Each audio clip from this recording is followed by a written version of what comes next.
खट्टा खाने वाली चुड़ैल। रात को अचानक राधिका मौसी को किचन से कुछ गिरने की आवाज आई।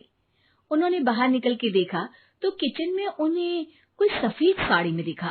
वो चीख पड़ी, हे भगवान, आलतू जलाल तू आई बला को टाल तू, आलतू जलाल तू आई बला को टाल तू। राधिका मौसी को चीखते सुनकर श्रवण बाहर आता है भागते हुए। अरे माँ, क्या हुआ? क्या देख लिया? दादी माँ आ गई क्या सपने में? अरे बेटा, रसोड़े में देख तो कौन है? श्रवण रसोड़े में झांक कर देखता है और उसे कोई नहीं दिखता अंदर। अब रसोड़े में तो कोई नहीं है माँ। कोई सफेद साड़ी में नहीं है क्या? नहीं माँ, कोई भी नहीं है। चिल्लम चिल्ली की आवाज सुनकर काजल भी वहां आ जाती है। अब क्या हो गया माँ जी? अरे बेटा, रसोड़े में एक चुड़ैल थी सफेद साड़ी में। अरे क्या कर रही थी वो अंदर? अरे बताया नहीं, कल आएगी ना तो पूछ लूंगी। चुड़ैल जी, आपका क्या प्लान है? माँ जी, रात बहुत हो गई है, आपने कोई बुरा सपना देखा होगा, चलिए सो जाइए। राधिका मौसी सोने तो चली जाती है, पर उनको रात भर नींद ही नहीं आती। वो कुछ भी उलझुल बातें सोचने लगती है। कहीं चुड़ैल की वजह से तो घर में टेंशन नहीं हो रहा, कहीं उसी की वजह से तो वो दादी नहीं बन पा रही। सुबह जब राधिका मौसी रसोड़े में छानबीन करती है तो पाती है कि नींबू का अचार गायब है। चुड़ैल नींबू का अचार ले गई, मुझे तो ठीक नहीं लग रहा कुछ। चुड़ैल को भी पता है कि जिंदगी का असली मजा तो खट्टे में ही है। राधिका मौसी झट से श्रवण को फोन कर देती है। बेटा, मुझे समस्या समझ में आ गई है, हमें एक तांत्रिक की जरूरत है। अरे क्या बोल रही हो माँ, तांत्रिक की क्या जरूरत है? आप पूजा पाठ तो कर ही रही हो ना। आलतू जलालतू मंत्र सारे फालतू जैसे कुछ मंत्र पढ़ो, चली जाएगी अपने आप चुड़ैल। अरे नहीं बेटा, कभी चुड़ैल को कम नहीं समझते। अरे तुझे पता भी नहीं चलेगा कि कभी वो छल करके काजल की जगह घर की बहू खुद बन जाएगी। क्या माँ, कुछ भी बोल रही हो? कहाँ काजल और कहाँ चुड़ैल? वैसे एक बात बताओ, काजल को अगर गाने के लिए बोल देना तो चुड़ैल काजल की आवाज सुनकर घर तो क्या, धरती लोग छोड़कर चली जाएगी। तुम ना पढ़े लिखे बच्चे हर चीज को मजाक समझते हो। तुम रहने दो, मैं खुद ही तांत्रिक को बुला लेती हूँ। अच्छा सुन, शाम को इमली लेके आना।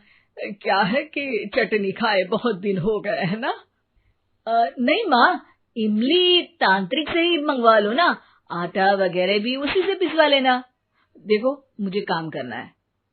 श्रवण रात को कई तरह की सब्जियों के साथ माँ के कहने पे चटनी के लिए इमली भी ले आया था, लेकिन राधिका मौसी के दिमाग में अलग ही फिल्म चल रही थी।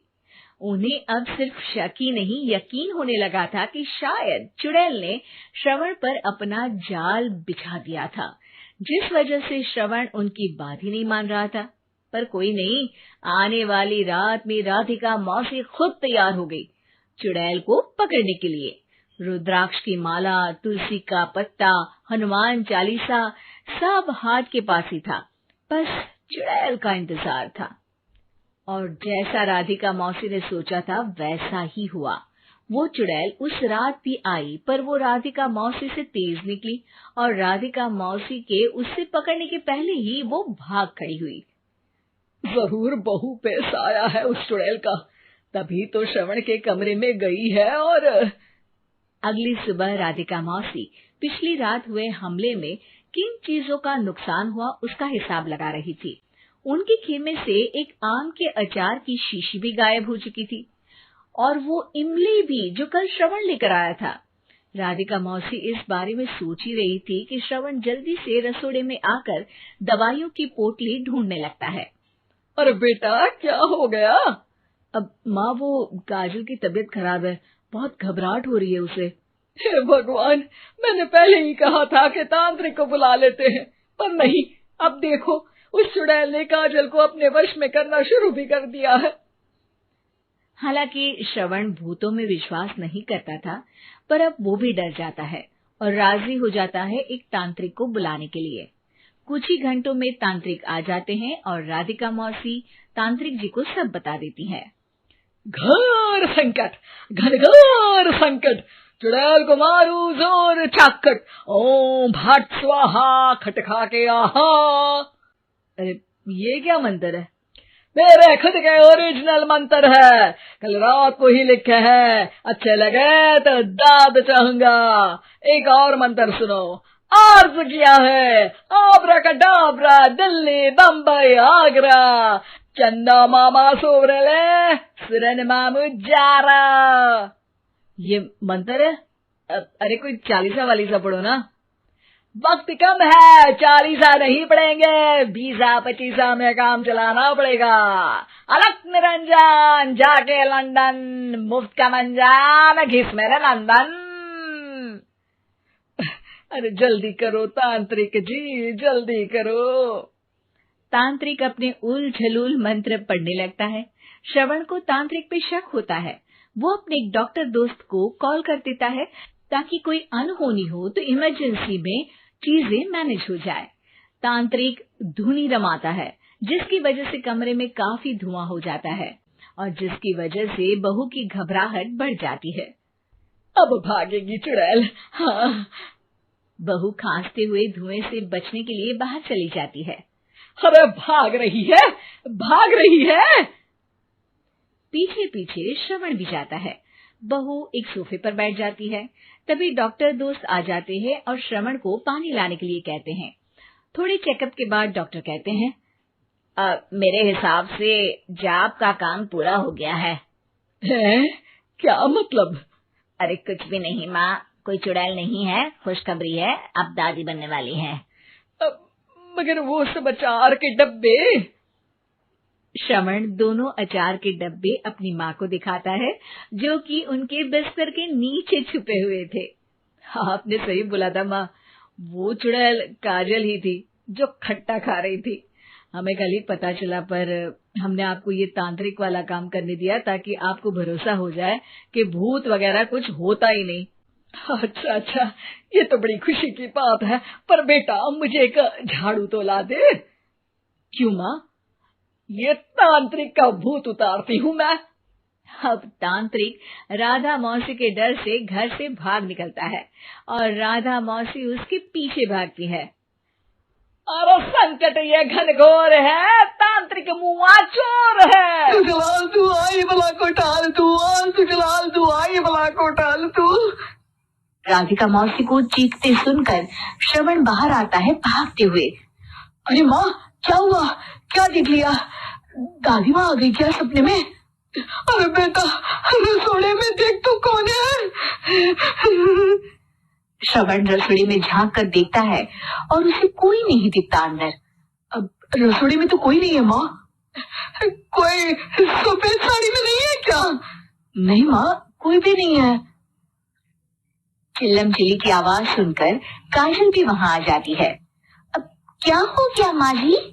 अरे बेटा रसोड़ी में एक चुड़ैल थी सफेद साड़ी में। अरे क्या कर रही थी वो अंदर?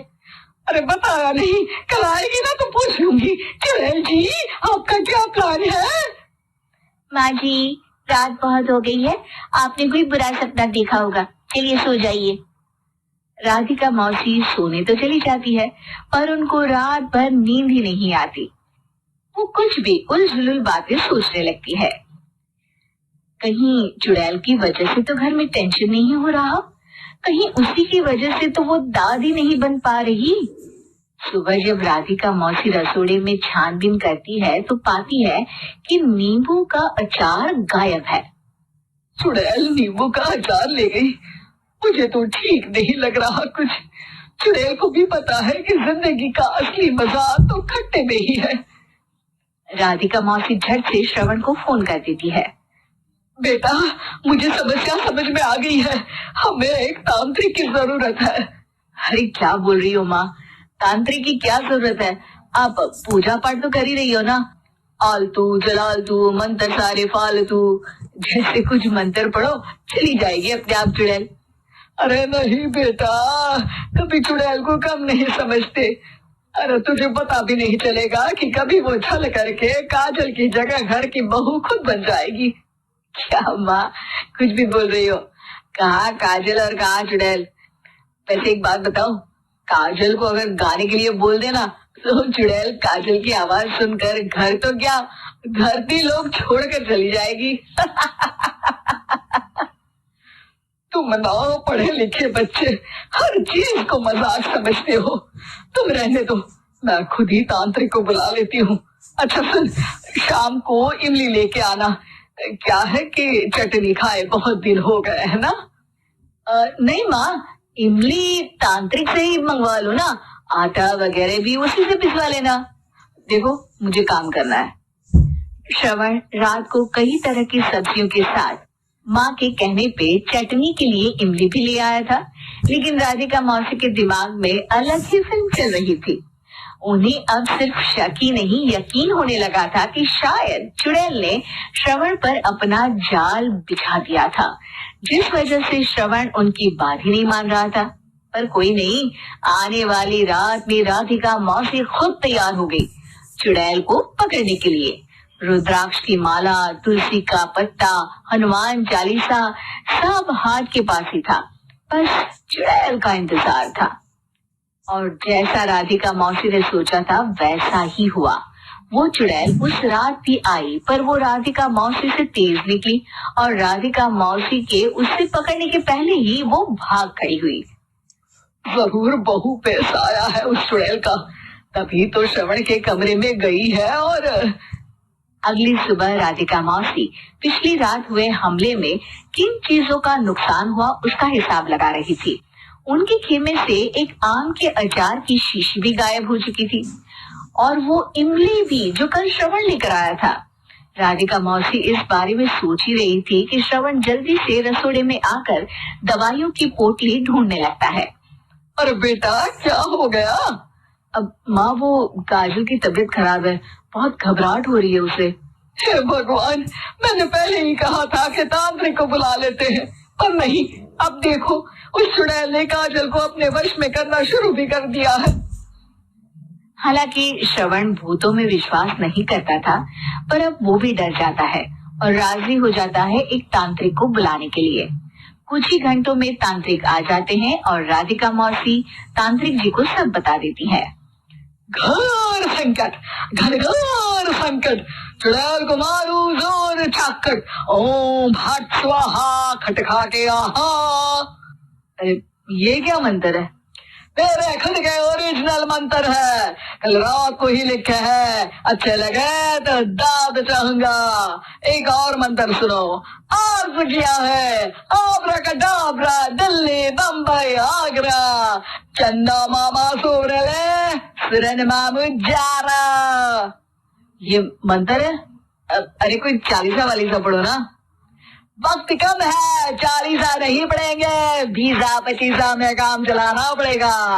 अलग निरंजन जाके लंदन, मुफ्त का मंजान घिस मेरे नंदन। अरे जल्दी करो तांत्रिक जी, जल्दी करो। तांत्रिक अपने उल झलूल मंत्र पढ़ने लगता है। श्रवण को तांत्रिक पे शक होता है। वो अपने एक डॉक्टर दोस्त को कॉल कर देता है ताकि कोई अनहोनी हो तो इमरजेंसी में चीजें मैनेज हो जाए। तांत्रिक धुनी रमाता है, जिसकी वजह से कमरे में काफी धुआं हो जाता है और जिसकी वजह से बहू की घबराहट बढ़ जाती है। अब भागेगी चुड़ैल। हाँ। बहू खांसते हुए धुएं से बचने के लिए बाहर चली जाती है। अरे भाग रही है, भाग रही है। पीछे पीछे श्रवण भी जाता है। बहू एक सोफे पर बैठ जाती है। तभी डॉक्टर दोस्त आ जाते हैं और श्रवण को पानी लाने के लिए कहते हैं। थोड़ी चेकअप के बाद डॉक्टर कहते हैं, मेरे हिसाब से जाप का काम पूरा हो गया है। क्या मतलब? अरे कुछ भी नहीं माँ, कोई चुड़ैल नहीं है, खुशखबरी है, अब दादी बनने वाली है। मगर वो सब अचार के डब्बे। श्रवण दोनों अचार के डब्बे अपनी माँ को दिखाता है, जो कि उनके बिस्तर के नीचे छुपे हुए थे। आपने सही बोला था माँ, वो चुड़ैल काजल ही थी जो खट्टा खा रही थी। हमें कल ही पता चला, पर हमने आपको ये तांत्रिक वाला काम करने दिया ताकि आपको भरोसा हो जाए कि भूत वगैरह कुछ होता ही नहीं। अच्छा अच्छा, ये तो बड़ी खुशी की बात है, पर बेटा मुझे एक झाड़ू तो ला दे। क्यों माँ? ये तांत्रिक का भूत उतारती हूँ मैं। अब तांत्रिक राधा मौसी के डर से घर से भाग निकलता है और राधा मौसी उसके पीछे भागती है। अब संकट ये घनघोर है, तांत्रिक मुआ चोर है।